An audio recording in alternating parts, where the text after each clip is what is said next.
Hello students, welcome back to my class. In today's class, we are going to continue the preparation of NTSC, NMMS and other competitive exam. ಆತ್ಮೀಯ ವಿದ್ಯಾರ್ಥಿಗಳೇ, ತಮ್ಮೆಲ್ಲರಿಗೂ ಇವತ್ತಿನ ತರಗತಿಗೆ ಸ್ವಾಗತ ಬಯಸ್ತಾ ಇವತ್ತಿನ ತರಗತಿಯಲ್ಲಿ ನಾವು NTSC, NMMS ಹಾಗೂ ಇತರ ಎಲ್ಲ ಸ್ಪರ್ಧಾತ್ಮಕ ಪರೀಕ್ಷೆಗಳಿಗೆ ಸಹಾಯ ಆಗ್ತಕ್ಕಂಥ ಒಂದು ಟಾಪಿಕ್ ಅನ್ನು ಅಂತ ಆಯ್ಕೆ ಮಾಡ್ಕೊಂಡು ಬಂದಿದ್ದೀನಿ.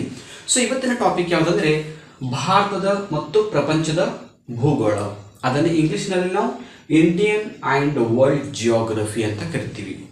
ಸೊ ಈ ಜಿಯೋಗ್ರಫಿಗೆ ಸಂಬಂಧಪಟ್ಟಂತೆ ನಿಮ್ಮ ಎಕ್ಸಾಮ್ಗಳಲ್ಲಿ ಪೇಪರ್ 2 ಅಲ್ಲಿ ಈ ಥರದ ಪ್ರಶ್ನೆಗಳು ಬರುತ್ತೆ.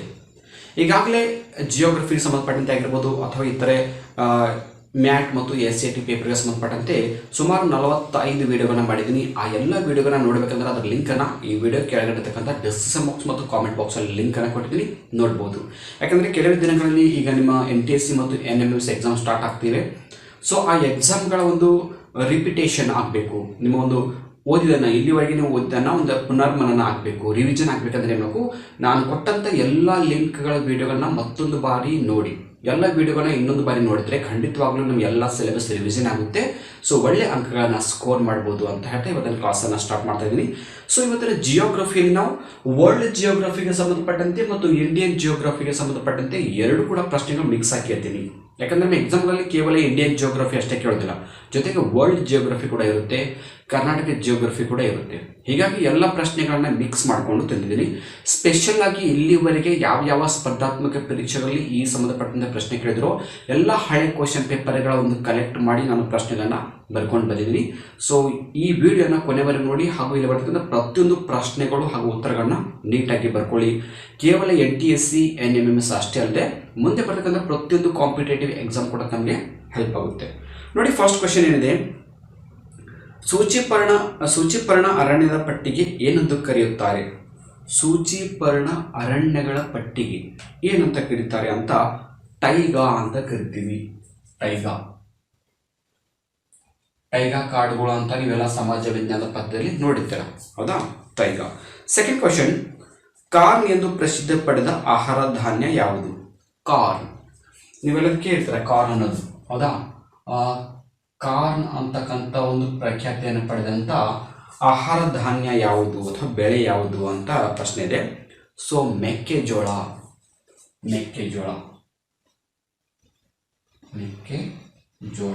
ಸೊ ನೀವೆಲ್ಲ ಕಾಮನ್ ಆಗಿ ನೋಡ್ತೀರ, ಪಾಪ್ಕಾರ್ನ್ ತಿಂತೀರಲ್ವ, ಪಾಪ್ಕಾರ್ನ್ ಅಂತ ಹೇಳಿ.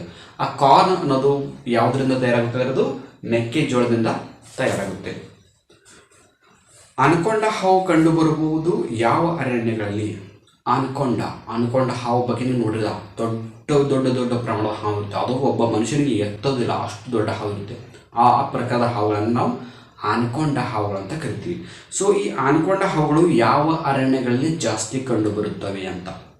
ಸೊ ಸರಿಯಾದ ಉತ್ತರ ಅಮೆಜಾನ್ ಕಾಡುಗಳಲ್ಲಿ.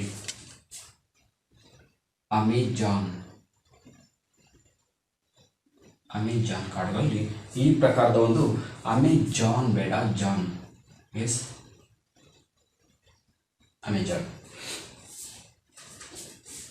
ಕಾಡುಗಳಲ್ಲಿ ಆನಕೊಂಡ ಹಾವುಗಳು ಕಂಡುಬರುತ್ತವೆ. ಮುಂದಿನ ಪ್ರಶ್ನೆ, ಜಗತ್ತಿನ ಸಕ್ಕರೆಯ ಬೋಗೋಣಿ ಎಂದು ಯಾವುದನ್ನು ಕರೆಯುತ್ತಾರೆ? ಜಗತ್ತಿನ ಸಕ್ಕರೆಯ ಬೋಗೋಣಿ ಅಂದರೆ ಇಂಗ್ಲಿಷಲ್ಲಿ ಶುಗರ್ ಬೌಲ್ ಅಂತ ಕರಿತೀವಿ. ಸೊ ಶುಗರ್ ಬೌಲ್ ಅಂತ ಯಾವ ದೇಶವನ್ನು ಕರಿತೀವಿ ಅಂದರೆ ಕ್ಯೂಬಾ ದೇಶವನ್ನು ಶುಗರ್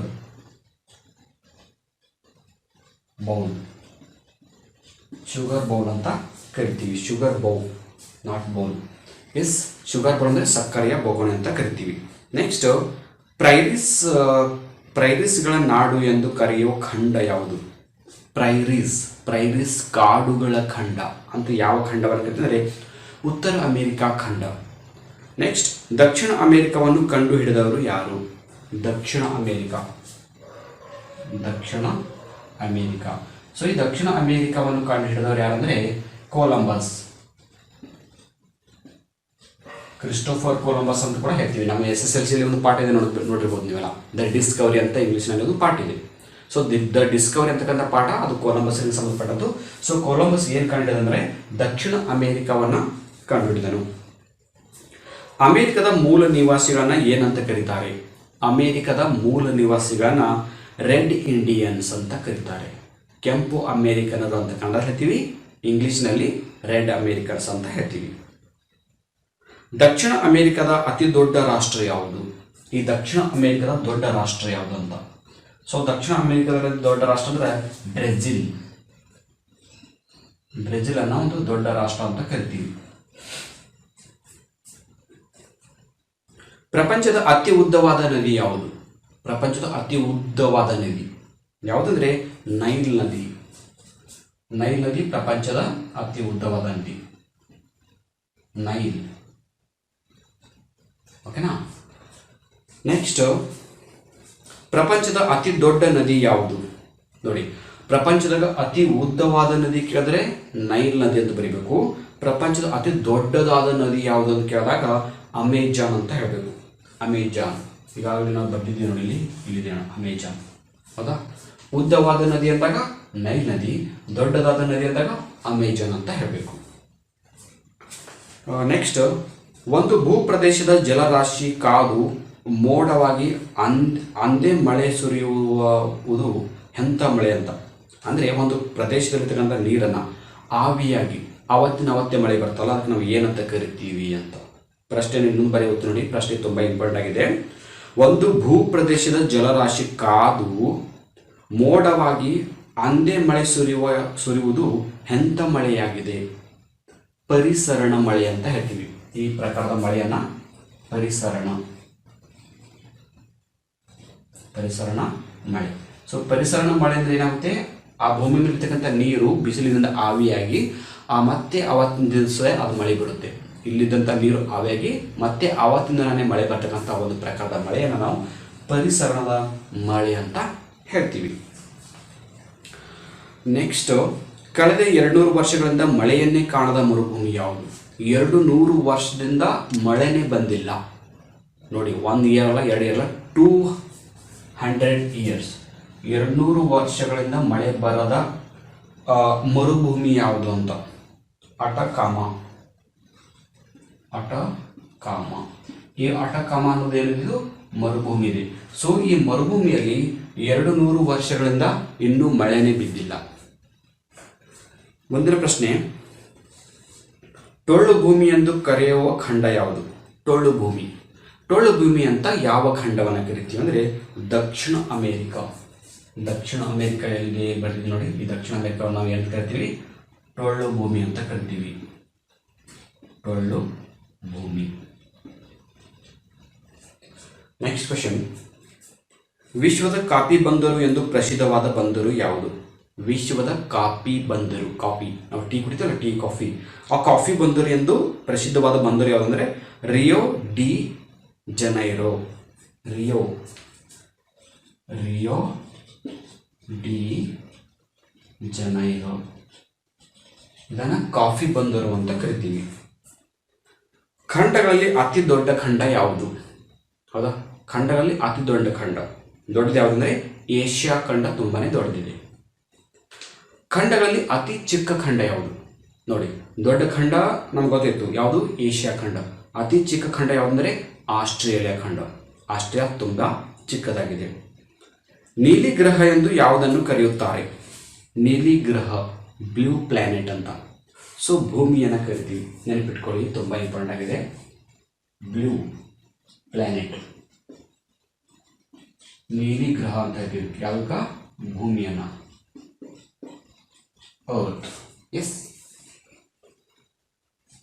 ಭೂ ಪ್ರಧಾನ ಗೋಳ ಯಾವುದು? ಭೂಮಿಯ ಪ್ರಧಾನ ಗೋಳ ಯಾವುದು ಅಂದರೆ ಉತ್ತರಾರ್ಧಗೋಳ. ಭೂಮಿಯ ಉತ್ತರಾರ್ಧಗೋಳ ಎಂದೇ ಅದನ್ನು ನಾವು ಭೂ ಪ್ರಧಾನ ಗೋಳ ಅಂತ ಕರಿತೀವಿ. ಜಲ ಪ್ರಧಾನ ಗೋಳ ಯಾವುದಂದ್ರೆ ದಕ್ಷಿಣ ಗೋಳಾರ್ಧ. ಸೊ ಭೂಮಿಯನ್ನ 2 ಭಾಗ ಮಾಡ್ತೀವಿ, ಉತ್ತರ ಗೋಳಾರ್ಧ ಮತ್ತು ದಕ್ಷಿಣ ಗೋಳಾರ್ಧ. ಸೊ ಉತ್ತರ ಗೋಳಾರ್ಧವನ್ನ ಭೂಗೋಳಾರ್ಧ ಅಂತ ಹೇಳ್ತೀವಿ, ದಕ್ಷಿಣ ಗೋಳಾರ್ಧವನ್ನ ಜಲಗೋಳಾರ್ಧ ಅಂತ ಕರಿತೀವಿ. ಮುಂದೆ ಭೂಮಿಯ ಕೇಂದ್ರ ವಲಯಕ್ಕೆ ಏನಂತ ಕರಿತೀವಿ? ಭೂಮಿಯ ಕೇಂದ್ರ ವಲಯ ಅಂದರೆ ಭೂಮಿಯಲ್ಲಿರ್ತಕ್ಕಂಥ ಸೆಂಟರ್ ಪಾಯಿಂಟ್ ಅನ್ನ ಏನಂತ ಕರಿತೀವಿ? ನೀಫೆ ಅಂತ ಕರಿತೀವಿ. ಭೂಮಿಯ ಕೇಂದ್ರ ಸ್ಥಳವನ್ನ ನೀಫೆ ಅಂತ ಕರಿತೀವಿ. ಸೊ ಇದು ಇಂಪಾರ್ಟೆಂಟ್ ಆಗಿದೆ ಪ್ರಶ್ನೆ. ಶಿಲೆಗಳಲ್ಲಿ ಪ್ರಾಥಮಿಕ ಶಿಲೆಗಳು ಯಾವುವು ಅಂತ. ಶಿಲೆಗಳಲ್ಲಿ ಪ್ರಾಥಮಿಕವಾದ ಶಿಲೆ ಅಂದರೆ ಅಗ್ನಿಶಿಲೆಗಳು. ಅಗ್ನಿಶಿಲೆಗಳನ್ನ ಪ್ರಾಥಮಿಕ ಶಿಲೆಗಳಂತ ಕರಿತೀವಿ. ಅಗ್ನಿಶಿಲೆಗಳು ಇವುಗಳನ್ನ ಪ್ರಾಥಮಿಕ ಶಿಲೆಗಳು ಅಂತ ಕರಿತೀವಿ. ಮುಂದಿನ ಕ್ವಶನ್, ಜಪಾನ್ನಲ್ಲಿ ಕಂಡುಬರುವ ಜ್ವಾಲಾಮುಖಿಯ ಹೆಸರೇನು? ಜಪಾನ್ ದೇಶದಲ್ಲಿ ಕಂಡುಬರ್ತಕ್ಕಂಥ ಜ್ವಾಲಾಮುಖಿಗಳು ಅವುಗಳಿಗೆ ಏನಂತ ಕರಿತೀವಿ? Mount Fuji. ಮೌಂಟ್ ಫ್ಯೂಜಿ ಇವೆಲ್ಲಿ ಕಂಡುಬರ್ತವೆ? ಜಪಾನಲ್ಲಿ ಕಂಡುಬರ್ತಕ್ಕಂಥ ಜ್ವಾಲಾಮುಖಿಗಳು. ಭೂಮಿಯ ಒಳಪದರುಗಳಲ್ಲಿ ಸಂಗ್ರಹಿತವಾಗಿರುವ ನೀರಿಗೆ ಏನೆಂದು ಕರೆಯುತ್ತಾರೆ? ಭೂಮಿಯ ಒಳಪದರುಗಳಲ್ಲಿ ಸಂಗ್ರಹಿತವಾಗಿರುವ ನೀರು, ಭೂಮಿ ಅಂತರ್ಜಾಲದಲ್ಲಿರ್ತಕ್ಕಂಥ ನೀರನ್ನು ನಾವು ಎಂತೀವಿ? ಅಂತರ್ಜಲ ಅಂತ ಕರಿತೀವಿ. ಇವು ಭೂಮಿಯ ಪದರುಗಳಿರ್ತಕ್ಕಂಥ ನೀರು, ಅಂತರ್ಜಲ. ವಾಯುಮಂಡಲದಲ್ಲಿ ಅತಿ ಹೆಚ್ಚು ಇರುವ ಅನಿಲ ಯಾವುದು? ಈಗ ಇದು ವಾಯುಮಂಡಲ ಇದೆ, ಹೌದಾ? ವಾಯುಮಂಡಲದಲ್ಲಿ ನಾವು ಆಕ್ಸಿಜನ್ ನೋಡ್ತೀವಿ, ಕಾರ್ಬನ್ ಡೈಆಕ್ಸೈಡ್ ನೋಡ್ತೀವಿ, ಸಾರಜನಕ ನೋಡ್ತೀವಿ, ಬೇರೆ ಬೇರೆ ಪ್ರಕಾರದ ಅನಿಲಗಳನ್ನು ಕಾಣ್ತೀವಿ. ಬಟ್ ಜಾಸ್ತಿ ಪ್ರಮಾಣದಲ್ಲಿ ಇರ್ತಕ್ಕಂಥ ಅನಿಲ ಯಾವುದು ಅಂತ ಕೇಳಿದ್ರೆ ದಟ್ ಈಸ್ ಸಾರಜನಕ. ನೆನಪಿಟ್ಕೊಳ್ಳಿ, ತುಂಬ ಇಂಪಾರ್ಟೆಂಟ್ ಆಗಿದೆ. ಸಾರಜನಕ. ಸೊ ಇದು ಎಷ್ಟು ಪರ್ಸೆಂಟ್ ಇದೆ ಅಂದರೆ 78% ಇದೆ. ವಾತಾವರಣದಲ್ಲಿ ಅನಿಲಗಳಲ್ಲಿ ಜಾಸ್ತಿ ಇರ್ತಕ್ಕಂಥದ್ದು ಅಂದರೆ ಸಾರಜನಕ. ಅದನ್ನು ಇಂಗ್ಲಿಷ್ನಲ್ಲಿ ನಾವು ನೈಟ್ರೋಜನ್ ಅಂತ ಕೂಡ ಕರಿತೀವಿ. ರೇಡಿಯೋ ತರಂಗಗಳನ್ನು ಪ್ರಸಾರ ಮಾಡುವ ವಾಯುಮಂಡಲದ ಸ್ತರ ಯಾವುದು? ವಾಯುಮಂಡಲಗಳಲ್ಲಿ ಬೇರೆ ಬೇರೆ ಸ್ತರಗಳನ್ನು ಕಾಣ್ತೀವಿ, ಹೌದಾ? ಸೊ ಅಲ್ಲಿ ಯಾವುದಂದರೆ ರೇಡಿಯೋ ತರಂಗಗಳು ಪ್ರಸಾರ ಆಗ್ತಕ್ಕಂಥ ವಲಯ ಯಾವುದು ಅಂತ, ಇದು ಬಹಳ ಇಂಪಾರ್ಟೆಂಟ್ ಪ್ರಶ್ನೆ. ಯಾಕಂದರೆ ಬಹಳಷ್ಟು ಕಾಂಪಿಟೇಟಿವ್ ಎಕ್ಸಾಮಲ್ಲಿ ಈ ಪ್ರಶ್ನೆ ರಿಪೀಟ್ ಆಗಿತ್ತು. ಸೊ ಅದಕ್ಕೆ ಪ್ರಶ್ನೆ ಇನ್ನೊಂದು ಬರೆಯುತ್ತೀನಿ, ಗಮನವಿಟ್ಟು ಕೇಳಿ. ರೇಡಿಯೋ ತರಂಗಗಳನ್ನು ಪ್ರಸಾರ ಮಾಡುವ ವಾಯುಮಂಡಲದ ಸ್ತರ ಯಾವುದು? ಅಯಾನುಮಂಡಲ. ಅಯಾನುಮಂಡಲ. ಇಲ್ಲೇನಾಗುತ್ತೆ? ರೇಡಿಯೋ ತರಂಗಗಳು ಪ್ರಸಾರ ಆಗುತ್ತೆ. ಪಶ್ಚಿಮ ಘಟ್ಟಗಳಲ್ಲಿರುವ ಅರಣ್ಯಗಳು ಯಾವ ವಿಧಕ್ಕೆ ಸೇರಿವೆ? ಈ ನಾವು ಕಾಡುಗಳನ್ನು ನೋಡ್ತೀವಿ, ಪೂರ್ವ ಘಟ್ಟ ಮತ್ತು ಪಶ್ಚಿಮ ಘಟ್ಟಗಳನ್ನು ಇದೆ, ಹೌದಾ? ಪಶ್ಚಿಮ ಘಟ್ಟಗಳಿರ್ತಕ್ಕಂಥ ಕಾಡುಗಳು ಯಾವ ಪ್ರಭೇದಕ್ಕೆ ಸೇರಿವೆ ಅಂದರೆ ಎಲೆ ಉದುರುವ ಕಾಡುಗಳು. ಪಶ್ಚಿಮ ಘಟ್ಟಗಳಲ್ಲಿ ಕಂಡುಬರ್ತಕ್ಕಂಥ ಕಾಡು ಯಾವುದಂದರೆ ಎಲೆ ಉದುರುವ ಕಾಡುಗಳು. ಬೇಸಿಗೆಯಲ್ಲಿ ಅವುಗಳನ್ನು ಎಲೆ ಉದುರಿಸುತ್ತೆ ಗಿಡಗಳಿಂದ, ಹೌದಾ? ನೆಕ್ಸ್ಟ್, ಪಶ್ಚಿಮ ಘಟ್ಟಗಳ ಪೂರ್ವ ಭಾಗದಲ್ಲಿ ಆಗುವ ಮಳೆ ಯಾವುದು ಅಂತ. ಪಶ್ಚಿಮ ಘಟ್ಟಗಳ ಪೂರ್ವ ಭಾಗದಲ್ಲಿ ಯಾವ ಪ್ರಕಾರದ ಮಳೆ ಬೀಳುತ್ತೆ? ಅಲ್ಲಿ ಪರ್ವತ ಜನಿತ ಮಳೆ ಬೀಳುತ್ತೆ ಪಶ್ಚಿಮ ಘಟ್ಟಗಳಲ್ಲಿ. ಯಾಕಂದರೆ ಅಲ್ಲಿ ಪಶ್ಚಿಮ ಘಟ್ಟಗಳಲ್ಲಿ ಬೆಟ್ಟಗಳಿವೆಯಲ್ಲ, ಆ ಬೆಟ್ಟಗಳು ಅಡ್ಡಿಯಾಗಿ ಏನಾಗುತ್ತೆ? ಮಳೆ ಅಲ್ಲೇ ಸುರಿಯುತ್ತೆ. ಸೊ ಇದನ್ನು ಪರ್ವತ ಜನಿತ ಮಳೆ ಅಂತ ಹೇಳ್ತೀವಿ.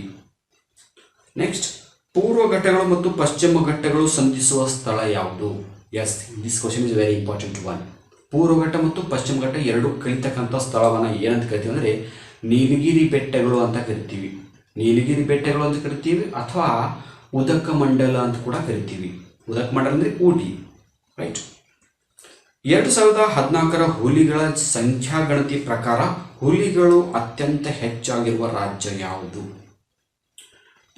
ಇಂತಿಷ್ಟು ವರ್ಷಗಳು ಏನು ಮಾಡ್ತಾರೆ ಅಂದರೆ ಹುಲಿಗಳ ಗಣತಿ ಮಾಡ್ತಾರೆ. ಯಾವ ಥರ ದನಗಳ ಗಣತಿ, ಮನುಷ್ಯರ ಗಣತಿ ಮಾಡ್ತಾರೋ ಅದೇ ಥರ ಹುಲಿಗಳ ಕೂಡ ಕೌಂಟ್ ಮಾಡ್ತಾರೆ. ಅದನ್ನು ಹುಲಿ ಗಣತಿ ಅಂತ ಹೇಳ್ತೀವಿ. ಸೊ 2014ರಲ್ಲಿ ಹುಲಿಗಳ ಗಣತಿ ಮಾಡಿದಾಗ ಭಾರತದ ಯಾವ ರಾಜ್ಯದಲ್ಲಿ ಹುಲಿಗಳ ಸಂಖ್ಯೆ ಜಾಸ್ತಿ ಇದ್ವು ಅಂತ? So Karnataka top. ಕರ್ನಾಟಕದಲ್ಲಿ ಹುಲಿಗಳು ಜಾಸ್ತಿ ಇದ್ದವು. ಎಷ್ಟರಲ್ಲಿ? 2014. ಸೊ ಎಷ್ಟಿದ್ದು? 408 ಹುಲಿಗಳಿದ್ದವು, ರೈಟ್? ನಿಮ್ಗೆ ಯಾವ ಥರ 408 ಅಲ್ಲ, 406 ಹುಲಿಗಳಿದ್ದವು. ನಿಮಗೆ ಯಾವ ಥರದ ಪ್ರಶ್ನೆನೂ ಕೇಳ್ಬೋದು. 2014ರಲ್ಲಿ ಜನಗಣತಿಯ ಪ್ರಕಾರ, ಅದು ಯಾವುದು? ಹುಲಿ ಗಣತಿಯ ಪ್ರಕಾರ ಹುಲಿಗಳು ಜಾಸ್ತಿ ಇದ್ದವು ರಾಜ್ಯ ಯಾವುದು ಕೇಳಿದ್ರೆ ಕರ್ನಾಟಕ ಬರೀಬೇಕು. ಅಥವಾ 2014ರ ಒಂದು ಹುಲಿ ಗಣತಿಯ ಪ್ರಕಾರ ಕರ್ನಾಟಕದ ಎಷ್ಟು ಹುಲಿಗಳಿದ್ದು ಅಂತ ಕೇಳಿದಾಗ ಕೂಡ 406 ಅಂತ ಬರೀಬೇಕು. ಎರಡರಲ್ಲಿ ಯಾವ ಪ್ರಶ್ನೆ ಕೂಡ ನಿಮಗೆ ಕೇಳ್ಬೋದು. ನೆಕ್ಸ್ಟ್, 2014ರ ಹುಲಿ ಗಣತಿಯ ಪ್ರಕಾರ ಭಾರತದಲ್ಲಿರುವ ಹುಲಿಗಳ ಸಂಖ್ಯೆ ಎಷ್ಟು? ನೋಡಿ, 2014ರ ಪ್ರಕಾರ ಕರ್ನಾಟಕದಲ್ಲಿ ಎಷ್ಟು ಅಂದರೆ 406 ಇದ್ದು. ಬಟ್ ಇಂಡಿಯಾದಲ್ಲಿ ಎಷ್ಟಿದ್ದು ಅಂತ ಎಲ್ಲ ರಾಜ್ಯಗಳನ್ನು ಕೂಡಿಸಿದಾಗ 2226 ಹುಲಿಗಳಿದ್ದು. ಬರೀ ಕರ್ನಾಟಕದ ಕೇಳಿದ್ರೆ 406, ಇಡೀ ಇಂಡಿಯಾದ ಕೇಳಿದ್ರೆ 2226. 26 ಹುಲಿಗಳಿದ್ವು ಅಂತ ಹೇಳ್ತೀವಿ. ಮುಂದಿನ ಪ್ರಶ್ನೆ, ಕರ್ನಾಟಕ ರಾಜ್ಯವು ಇತ್ತೀಚೆಗೆ ಯಾವುದನ್ನು ಹುಲಿಗಳ ಅಭಯಾರಣ್ಯವೆಂದು ಘೋಷಿಸಿದೆ? ಕರ್ನಾಟಕ ರಾಜ್ಯ ಇತ್ತೀಚೆಗೆ ಯಾವುದನ್ನ ಹುಲಿಗಳ ಅಭಯಾರಣ್ಯ ಅಂದರೆ ಹುಲಿಗಳನ್ನ ಸಂರಕ್ಷಿತ ಸ್ಥಳ. ಸೊ ಯಾವುದು ಕರೆತಂದರೆ ನಾಗರಹೊಳೆ. ಎಸ್. ನೆಕ್ಸ್ಟ್, ಸಾತ್ಪುರ ಮತ್ತು ವಿಂಧ್ಯಗಳ ನಡುವೆ ಹರಿಯುವ ನದಿ ಯಾವುದು? ಸಾತ್ಪುರ ಮತ್ತು ವಿಂಧ್ಯ ಪರ್ವತಗಳ ಮಧ್ಯೆ ಹರಿತಕ್ಕಂಥ ನದಿ ಯಾವುದು ಅಂತ? ದಟ್ ಈಸ್ ನರ್ಮದಾ ನದಿ. ಸೊ ಇದು ಇಂಪಾರ್ಟೆಂಟ್ ಇದೆ ನೋಡಿ, ನೆನಪಿಟ್ಕೊಳ್ಳಿ. ಯಾಕಂದ್ರೆ ನರ್ಮದಾ ನದಿ ಬಗ್ಗೆ ಸಾಕಷ್ಟು ಪ್ರಶ್ನೆ ಕೇಳ್ತಾರೆ. ನರ್ಮದಾ ನದಿ ಎಲ್ಲಿ ಹುಟ್ಟುತ್ತೆ, ಅದರ ಉಪನದಿಗಳು ಯಾವುವು, ನರ್ಮದಾ ನದಿಗೆ ಕೈಗೊಂಡಂಥ ಜಲವಿದ್ಯುತ್ ಯೋಜನೆಗಳು ಯಾವುವು, ಈ ಥರ ಪ್ರಶ್ನೆ ಬರ್ಬೋದು. ನಮಗೆ ಏನು ಕೇಳಿದರೆ ಸಾತ್ಪುರ ಮತ್ತು ವಿಂಧ್ಯ ಪರ್ವತಗಳ ಮಧ್ಯೆ ಹರಿತಕ್ಕಂಥ ನದಿ ಯಾವುದು ಅಂತ? ಅದು ನರ್ಮದಾ. ಯಾವ ನದಿಯು ಪ್ರಸಿದ್ಧವಾದ ಜೋಗ್ ಫಾಲ್ಸ್ನಲ್ಲಿ ಹರಿಯುತ್ತದೆ? ಈಗ ನೀವೆಲ್ಲ ಜೋಗ್ ಫಾಲ್ಸ್ ನೋಡಿರ್ತೀರ. ಸೊ ಜೋಗ್ ಫಾಲ್ಸಲ್ಲಿ ನೀರು ಬೀಳುತ್ತಲ್ಲ, ಅದು ಯಾವ ನದಿಯ ನೀರು ಅಂತ? ಅದು ಶರಾವತಿ ನದಿಯ ನೀರು. ನೆನಪಿಟ್ಕೊಳ್ಳಿ, Jog falls. Yes, Jog falls. ಇಲ್ಲಿ ಬರ್ತಕ್ಕಂಥ ನೀರು ಯಾವುದು? ಯಾವ ನದಿಯ ನೀರು ಅಂದರೆ ಅದು ಜೋಗ್ ಫಾಲ್ಸ್ನಲ್ಲಿ ಹರಿಯುವ ನದಿ ಯಾವುದು? ಶರಾವತಿ ನದಿನ? ಎಸ್, ಶರಾವತಿ.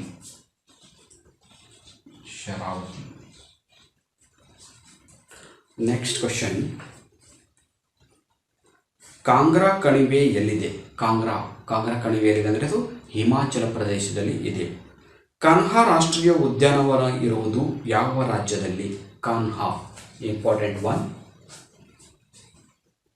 ಕಾನ್ಹಾ ರಾಷ್ಟ್ರೀಯ ಉದ್ಯಾನವನ ಎಲ್ಲಿದೆ ಅಂತ ಪ್ರಶ್ನೆ ಕೇಳಿದ್ರೆ, ಸೊ ಕಾನ್ಹಾ ರಾಷ್ಟ್ರೀಯ ಉದ್ಯಾನವನ ಇರೋದು ಮಧ್ಯಪ್ರದೇಶದಲ್ಲಿ.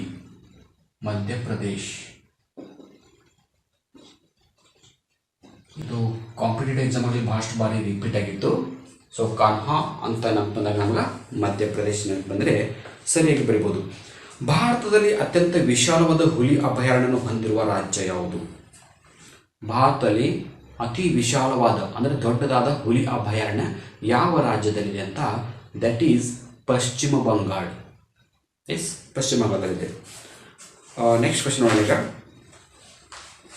ಸುಂದರಿ ಮರವು ಯಾವ ಬಗೆಯ ಕಾಡುಗಳಲ್ಲಿ ಕಂಡುಬರುತ್ತದೆ? ಸುಂದರಿ ಮರಗಳು, ಅದು ಮರಗಳ ಹೆಸರು. ಸುಂದರಿ ಅಂದರೆ ಯಾವುದು ಹುಡುಗಿ ಅಲ್ಲ. ಸುಂದರಿ ಮರಗಳು, ಗಿಡಗಳು ಯಾವ ಕಾಡಿನಲ್ಲಿ ಕಂಡುಬರುತ್ತವೆ? ಅದು ಮ್ಯಾಂಗ್ರೋವ್ ಬಗೆಯ ಕಾಡಿನಲ್ಲಿ. ನಮ್ಮ ದೇಶದ ಮೊಟ್ಟ ಮೊದಲಿನ ಜಲವಿದ್ಯುತ್ ಉತ್ಪಾದನಾ ಯೋಜನೆ ಯಾವುದು? ನಮ್ಮ ದೇಶದಲ್ಲಿ ಜಲವಿದ್ಯುತ್ ಅಂದರೆ ನೀರಿನಿಂದ ಕರೆಂಟ್ ತಯಾರು ಮಾಡ್ತಕ್ಕಂಥ ಒಂದು ಯೋಜನೆ ಎಲ್ಲಿ ಸ್ಟಾರ್ಟ್ ಮಾಡಿದ್ದಾರೆ ಅಂದರೆ ಶಿವನ ಸಮುದ್ರ ಜಲಪಾತದಲ್ಲಿ.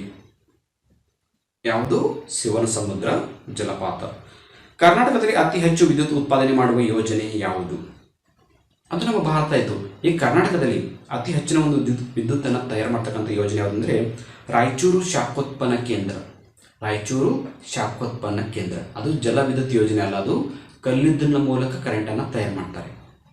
ನೆಕ್ಸ್ಟ್, ಕರ್ನಾಟಕದ ಮೊದಲ ಜಲವಿದ್ಯುತ್ ಯೋಜನೆ ಯಾವುದು? ಕರ್ನಾಟಕದ ಮೊದಲ ಜಲವಿದ್ಯುತ್ ಜಾಸ್ತಿ ಕರೆಂಟ್ ತಯಾರು ಮಾಡೋದು ಅಂದರೆ ರಾಯಚೂರು ಶಾಖೋತ್ಪನ್ನ, ಜಾಸ್ತಿ ಕರೆಂಟ್ ತಯಾರು ಮಾಡೋದು ಕೇಳಿದಾಗ. ಕರ್ನಾಟಕದಲ್ಲಿ ಮೊದಲ ಜಲವಿದ್ಯುತ್ ಕೇಂದ್ರ ಅಂದರೆ ಅದು ಶಿವನ ಸಮುದ್ರ. ನೆನಪಿಟ್ಕೊಳ್ಳಿ, ಕನ್ಫ್ಯೂಸ್ ಮಾಡ್ಕೊಬೇಡಿ. ಎರಡು ಪ್ರಶ್ನೆಗಳು ತುಂಬಾ ಇಂಪಾರ್ಟೆಂಟ್ ಆಗಿವೆ. ಜಲವಿದ್ಯುತ್ ಅಂದಾಗ ಶಿವನ ಸಮುದ್ರ, ಶಾಖೋತ್ಪನ್ನ ವಿದ್ಯುತ್ ಅಂದಾಗ ರಾಯಚೂರು ಶಾಖೋತ್ಪನ್ನ ಕೇಂದ್ರ. ಮುಂದಿನ ಪ್ರಶ್ನೆ, ರಾಜ್ಯದಲ್ಲಿ ಕರಡಿಗಳಿಗಾಗಿ ಸ್ಥಾಪಿಸಿರುವ ರಕ್ಷಣಾಧಾಮ ಎಲ್ಲಿದೆ? ಕರಡಿಗಳ ಸಲುವಾಗಿ ರಕ್ಷಣಾಧಾಮ ಇದೆ. ಅದು ಎಲ್ಲಿದೆ ಅಂದರೆ ಬಳ್ಳಾರಿಯಲ್ಲಿದೆ. ಬಳ್ಳಾರಿಯ ಒಂದು ರಕ್ಷಣಾಧಾಮಕ್ಕೆ ನಾವು ಹೋದ್ವಿ, ಅಲ್ಲಿದೆ ಕರಡಿಗಳನ್ನ ನೋಡ್ಬೋದು. ಜೋಗ ಜಲಪಾತ ಯಾವ ಜಿಲ್ಲೆಯಲ್ಲಿದೆ? ಜೋಗ್ ಫಾಲ್ಸ್ ಯಾವ ಜಿಲ್ಲೆಯಲ್ಲಿದೆ? ಇದು ಶಿವಮೊಗ್ಗ ಜಿಲ್ಲೆಯಲ್ಲಿದೆ.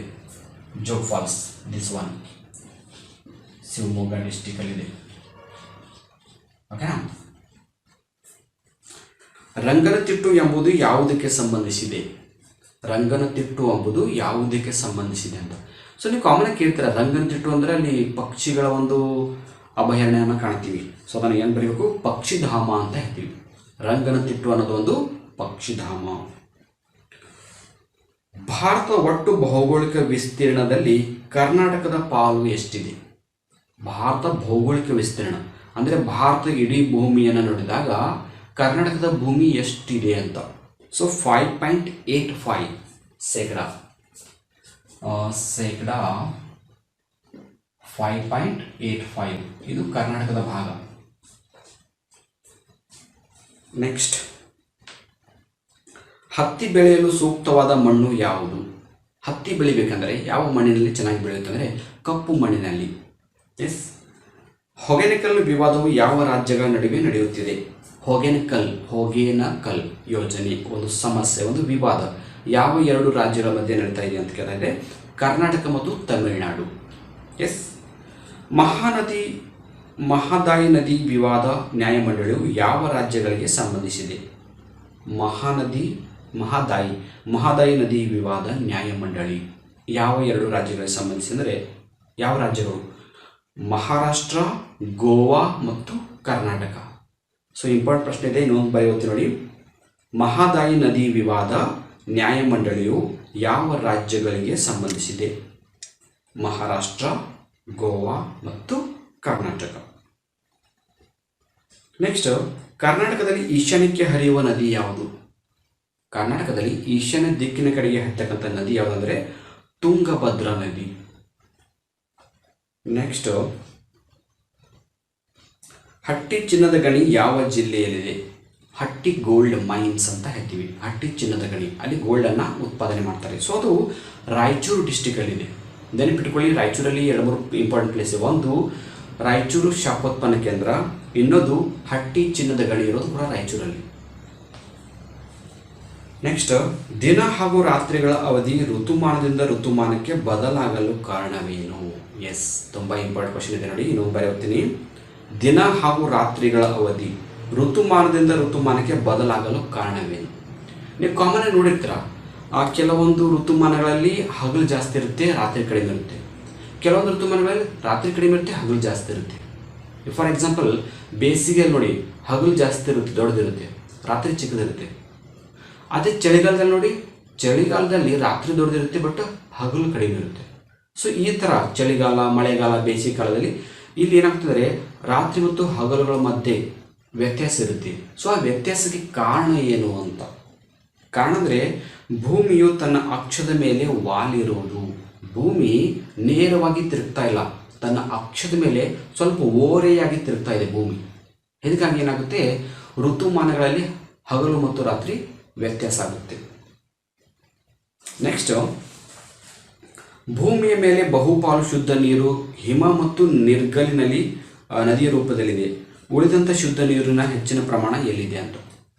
ಈಗ ಭೂಮಿ ಮೇಲೆ ಇರ್ತಕ್ಕಂಥ ನೀರು ಜಾಸ್ತಿ ಪ್ರಮಾಣ ಉಪ್ಪು ನೀರಿದೆ, ಹೌದಾ? ಸ್ವಲ್ಪ ಪ್ರಮಾಣ ಮಾತ್ರ ಕುಡಿಯಲು ಯೋಗ್ಯವಾದಂಥ ಸಿಹಿ ನೀರಿದೆ. ಸೊ ಈ ಸಿಹಿ ನೀರೇನಾಗಿದೆ, ಮಂಜುಗಡ್ಡೆ ಮತ್ತು ನಿರ್ಗಲಿನಲ್ಲಿ ನದಿಯಲ್ಲಿದೆ. ಕೆಲವೊಂದು ಐಸ್ ಆಗಿ ಮಂಜುಗಡ್ಡೆ ಥರ ಗಟ್ಟಿಯಾಗಿ ಕುಳಿತಿದೆ.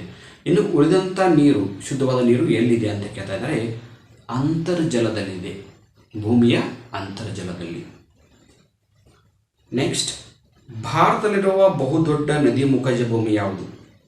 ಭಾರತದ ಅತಿ ದೊಡ್ಡ ನದಿ ಮುಖಜ ಭೂಮಿ ಸುಂದರ್ಬನ್ ನದಿ ಮುಖಜ ಭೂಮಿ. ಯಾವುದಂದರೆ ಸುಂದರ್ಬನ್ ನದಿ ಮುಖಜ ಭೂಮಿ. ಮ್ಯಾನ್ಮಾರ್ ಮತ್ತು ಬಾಂಗ್ಲಾದೇಶದೊಂದಿಗೆ ಅಂತಾರಾಷ್ಟ್ರೀಯ ಗಡಿ ರೇಖೆಯನ್ನು ಹೊಂದಿರುವ ರಾಜ್ಯ ಯಾವುದು? ನೋಡಿ, ನಮ್ಮ ದೇಶದ ಒಂದು 2 ರಾಜ್ಯಗಳು ಮ್ಯಾನ್ಮಾರ್ ಮತ್ತು ಬಾಂಗ್ಲಾದೇಶದೊಂದಿಗೆ ಅಂತಾರಾಷ್ಟ್ರೀಯ ಗಡಿ ರೇಖೆಯನ್ನು ಹೊಂದಿದೆ. ನಮ್ಮ ದೇಶದ ಒಂದು ರಾಜ್ಯ ಏನಾಗಿದೆ, ಫಾರಿನ್ ಕಂಟ್ರಿಗಳ ಜೊತೆ ಒಂದು ಬಾರ್ಡರನ್ನು ಹಂಚಿಕೊಂಡಿದೆ. ಸೊ ಆ ರಾಜ್ಯ ಯಾವುದು ಅಂತ ಕೇಳ್ತಾದ್ರೆ ದಟ್ ಈಸ್ ಮಿಜೋರಾಂ. ಈ ಮಿಜೋರಾಂ ಏನಾಗಿದೆ, ಮ್ಯಾನ್ಮಾರ್ ಮತ್ತು ಬಾಂಗ್ಲಾದೇಶದ ಗಡಿಗೆ ಹೊಂದಿಕೊಂಡಿದೆ.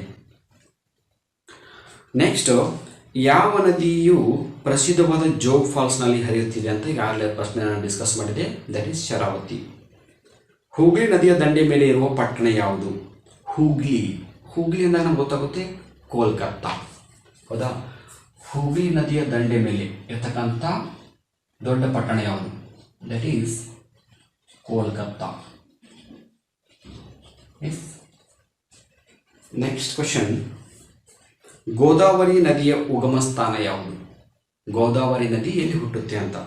ನಾಸಿಕಲ್ಲಿ ಹುಟ್ಟುತ್ತೆ. ಗೋದಾವರಿ ನದಿಯ ಉಗಮ ಸ್ಥಾನ ನಾಸಿಕ್. ಅರಾವಳಿ ಬೆಟ್ಟಗಳ ಸಾಲುಗಳಲ್ಲಿ ಅತಿ ಎತ್ತರವಾದ ಬೆಟ್ಟ ಯಾವುದು? ಅರಾವಳಿ ಬೆಟ್ಟಗಳಲ್ಲಿ ಅತಿ ಎತ್ತರವಾದ ಬೆಟ್ಟ ಯಾವುದಂದ್ರೆ ಗುರು ಶಿಖರ. ಸೊ ಈ ಕ್ವಶನ್ ಕೂಡ ತುಂಬ ಇಂಪಾರ್ಟೆಂಟ್ ಆಗಿದೆ ನೋಡಿ. ಗುರು ಶಿಖರ ಅರಾವಳಿ ಬೆಟ್ಟಗಳಲ್ಲಿ ಅತಿ ಎತ್ತರವಾದ ಬೆಟ್ಟ. ನೆಕ್ಸ್ಟ್ ಕ್ವಶನ್, ಭಾರತ ಪ್ರಮುಖ ನದಿಗಳಲ್ಲಿ ಪಶ್ಚಿಮ ಘಟ್ಟಗಳಲ್ಲಿ ಉಗಮವಾಗದ ನದಿ ಯಾವುದು? ಈಗ ಭಾರತದಲ್ಲಿರ್ತಕ್ಕಂಥ ಜಾಸ್ತಿ ನದಿಗಳು ನೋಡಿ, ಪ್ರಶ್ನೆ ಇನ್ನೊಂದ್ಸಲ ಓದ್ತೀನಿ. ಭಾರತ ಪ್ರಮುಖ ನದಿಗಳಲ್ಲಿ ಪಶ್ಚಿಮ ಘಟ್ಟಗಳಲ್ಲಿ ಉಗಮವಾಗದ ನದಿ.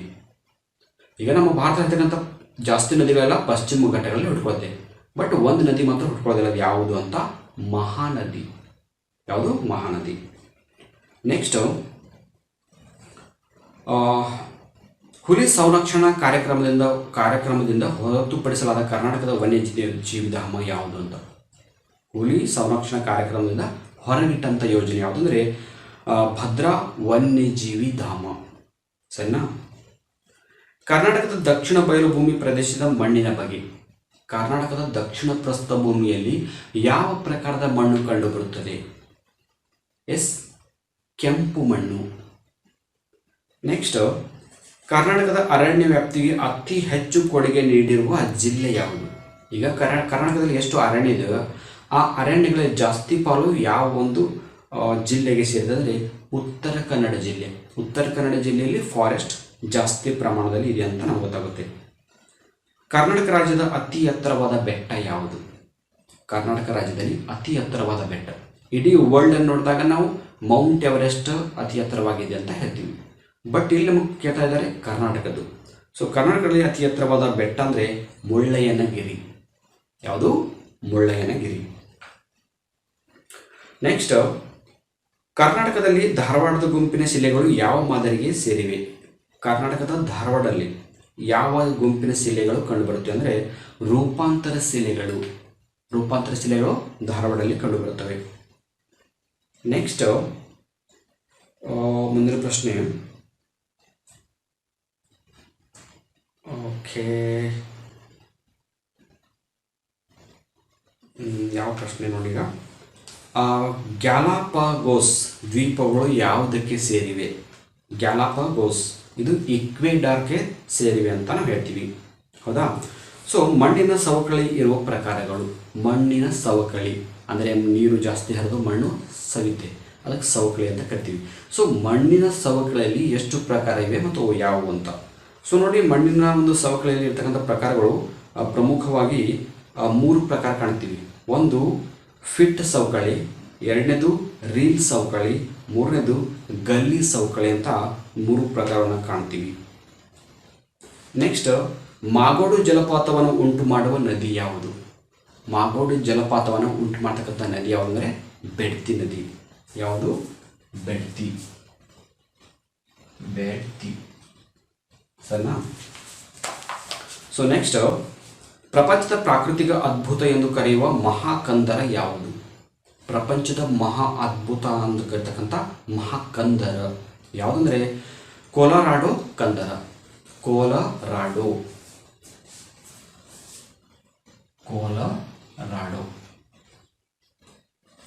ಇದಕ್ಕೆ ಪ್ರಪಂಚದ ಪ್ರಾಕೃತಿಕ ಅದ್ಭುತ ಅಂತ ಕರಿತೀವಿ. ನೆಕ್ಸ್ಟ್, ಸುಪೀರಿಯರ್ ಎನ್ನುವುದು ಏನಿದೆ? ಸುಪೀರಿಯರ್ ಅಂತಕ್ಕಂಥದ್ದು ಏನು ಅಂತ ಕೇಳ್ತಾ ಇದ್ದಾರೆ. ಸೊ ಸುಪೀರಿಯರ್ ಅಂದರೆ ಏನು? ಸುಪೀರಿಯರ್ ಅಂತಕ್ಕಂಥ ಒಂದು ಸರೋವರದ ಹೆಸರು, ಹೌದಾ? ನೆಕ್ಸ್ಟ್, ದ್ರಾಕ್ಷಾರಸದ ರಾಜ್ಯ ಎಂದು ಕರೆಯಲ್ಪಡುವ ಉತ್ತರ ಅಮೆರಿಕದ ರಾಜ್ಯ ಯಾವುದು? ದ್ರಾಕ್ಷಿ ರಸ ಅಂತ ಹೇಳ್ತೀವಲ್ಲ ಅದು. ಸೊ ಉತ್ತರ ಅಮೆರಿಕದ ರಾಜ್ಯ ಯಾವುದಂದರೆ ಕ್ಯಾಲಿಫೋರ್ನಿಯಾ.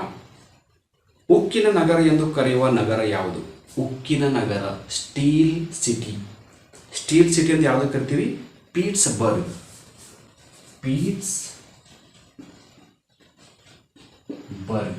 ಇದನ್ನು ಸ್ಟೀಲ್ ಸಿಟಿ ಅಂತ ಕರಿತೀವಿ.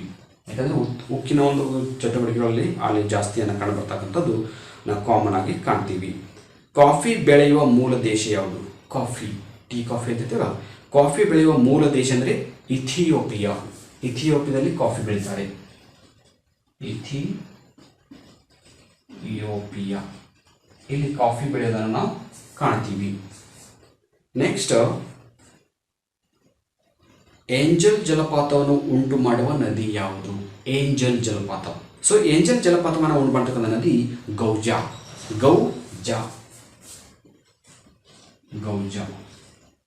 ರೈಟ್. ಇವೆಲ್ಲ ಪ್ರಪಂಚದ ವರ್ಲ್ಡ್ ಜಿಯೋಗ್ರಫಿಲಿ ಬರ್ತಕ್ಕಂಥ, ಅದಕ್ಕಾಗಿ ಇವೆಲ್ಲ ಹೆಸರುಗಳೆಲ್ಲ ಡಿಫ್ರೆಂಟ್ ಆಗಿ ಕಾಣ್ತೀವಿ ನೋಡಿ. ಕೊಲರಾಡೋ, ಗೌಜಾ, ಈ ಹೆಸರುಗಳೆಲ್ಲ ನಿಮಗೆ ಹೊಸ ಹೆಸರುಗಳು ಅನಿಸ್ತಾ ಇರ್ಬೋದು. ಯಾಕೆ ಅನಿಸ್ತದೆ, ಇಲ್ಲಿ ಪ್ರಶ್ನೆಗಳಿವೆ ಪ್ರಪಂಚದ ಭೂಗೋಳಕ್ಕೆ ಸಂಬಂಧಪಟ್ಟದ್ದು. ಪ್ರಪಂಚದ ಭೂಗೋಳ ಅಂದರೆ ಎಲ್ಲ ದೇಶಗಳಿಗೆ ಸಂಬಂಧಪಟ್ಟಂತಿರುತ್ತೆ. ಹೀಗಾಗಿ ಕೆಲವೊಂದು ಹೊಸ ಹೆಸರುಗಳನ್ನ ನೀವು ಕೇಳ್ತಾ ಇದ್ದಂಗೆ ಅನಿಸ್ತಾ ಇರುತ್ತೆ, ಹೌದಾ. ಭೂಮಿಯ ಆಕಾರಕ್ಕೆ ಏನೆಂದು ಕರೆಯುತ್ತಾರೆ? ಭೂಮಿಯ ಆಕಾರ, ಭೂಮಿಯ ಏನೊಂದು ಸ್ಟ್ರಕ್ಚರ್ ಇದೆ, ಅದನ್ನು ನಾವು ಏನಂತ ಕರಿತೀವಿ? ಜಿಯಾಡ್ ಅಂತ ಕರಿತೀವಿ. ಜಿಯಾಡ್, ಜಿಯಾಡ್ ಇದು ಭೂಮಿಯ ಆಕಾರ. ಎಸ್. ಸೊ ಇಲ್ಲಿವರೆಗೆ ನಾವು ಸುಮಾರು ಒಂದು 70 ಕ್ವಶನ್ಸನ್ನು ವರ್ಲ್ಡ್ ಜಿಯೋಗ್ರಫಿ ಮತ್ತು ಇಂಡಿಯನ್ ಜಿಯೋಗ್ರಫಿಗೆ ಸಂಬಂಧಪಟ್ಟಂತೆ ನೋಡ್ತೀವಿ. ಬಟ್ ಇದು ವರ್ಲ್ಡ್ ಜಿಯೋಗ್ರಫಿ, ಇಂಡಿಯನ್ ಜಿಯೋಗ್ರಫಿ ತುಂಬ ದೊಡ್ಡ ಸಿಲೆಬಸ್ ಇದೆ. ಹೀಗಾಗಿ ನಾವು ಎಲ್ಲ ಪ್ರಶ್ನೆಗಳನ್ನ ಡಿಸ್ಕಸ್ ಮಾಡ್ತಕ್ಕಂಥದ್ದು ಇಷ್ಟು ಶಾರ್ಟ್ ಪೀರಿಯಡಲ್ಲಿ ಆಗೋದಿಲ್ಲ. ಸೊ ಅದಕ್ಕೆ ಏನು ಮಾಡಬೇಕಂದ್ರೆ 8ನೇ ತರಗತಿ ಹಾಗೂ 10ನೇ ತರಗತಿಯ ಸಮಾಜ ವಿಜ್ಞಾನದ ಭಾಗ 1, ಭಾಗ 2 ಜಿಯೋಗ್ರಫಿಯನ್ನು ಓದಿದರೆ ನೀವು ಒಳ್ಳೆಯ ಅಂಕಗಳನ್ನು ಸ್ಕೋರ್ ಮಾಡ್ಬೋದು. ಸೊ ಇವತ್ತಿನ ಜಿಯೋಗ್ರಫಿ ಕ್ಲಾಸನ್ನು ಇಲ್ಲಿಗೆ ಮುಗಿಸ್ತಾ ಇದ್ದೀವಿ. ಈಗಾಗಲೇ NTSC ಮತ್ತು NMS ಸಂಬಂಧಪಟ್ಟಂತೆ 45 ವಿಡಿಯೋಗಳನ್ನ ಮಾಡಿದ್ದೀನಿ. ಆ ಎಲ್ಲ ವಿಡಿಯೋಗಳನ್ನ ಇನ್ನೊಂದು ಬಾರಿ ನೋಡಿ. ನಾನು ಯಾಕೆ ಈ ಮಾತನ್ನು ಪದೇ ಪದೇ ಹೇಳ್ತದೆ ಅಂದರೆ, ಈಗ ನಿಮ್ಮ NTSC NMS ಎಕ್ಸಾಮ್ ತುಂಬ ಸಮೀಪ ಬಂದಿವೆ. ಇನ್ನು ಕೆಲವೇ ದಿನಗಳಲ್ಲಿ ಎಕ್ಸಾಮ್ ಇದೆ. ಸೊ ಆ ಎಕ್ಸಾಮ್ಗಳಿಗೆ ರಿವಿಷನ್ ಆಗಬೇಕಂದ್ರೆ ಈ ಎಲ್ಲ ವಿಡಿಯೋನ ನೋಡಿ, ಜೊತೆ ನಿಮಗೆ ಎಲ್ಲ ಫ್ರೆಂಡ್ಸ್ ಜೊತೆ ಕೂಡ ಶೇರ್ ಮಾಡ್ಕೊಳ್ಳಿ. ಇವತ್ತಿನ ವಿಡಿಯೋ ನಿಮಗೆ ಇಷ್ಟ ಆದರೆ ಒಂದು ಲೈಕ್ ಮಾಡಿ, ಮತ್ತು ನಮ್ಮ ಚಾನಲ್ಗೆ ಯಾರು ಸಬ್ಸ್ಕ್ರೈಬ್ ಆಗಲು ಸಬ್ಸ್ಕ್ರೈಬ್ ಆಗಿ ಅಂತ ಹೇಳ್ತೇವೆ. ಒಂದು ಕ್ಲಾಸನ್ನು ಮುಗಿಸ್ತಾ ಇದ್ದೀನಿ. So thank you all.